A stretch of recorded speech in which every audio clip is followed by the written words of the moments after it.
You ask Tiger to solve. This deals with linear equations with one unknown. The final result is p equals 24.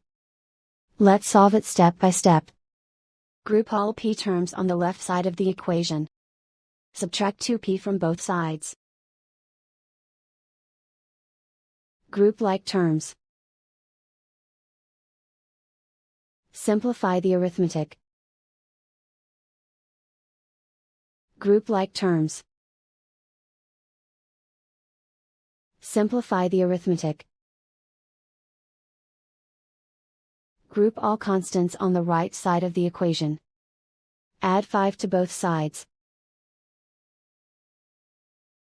Simplify the arithmetic.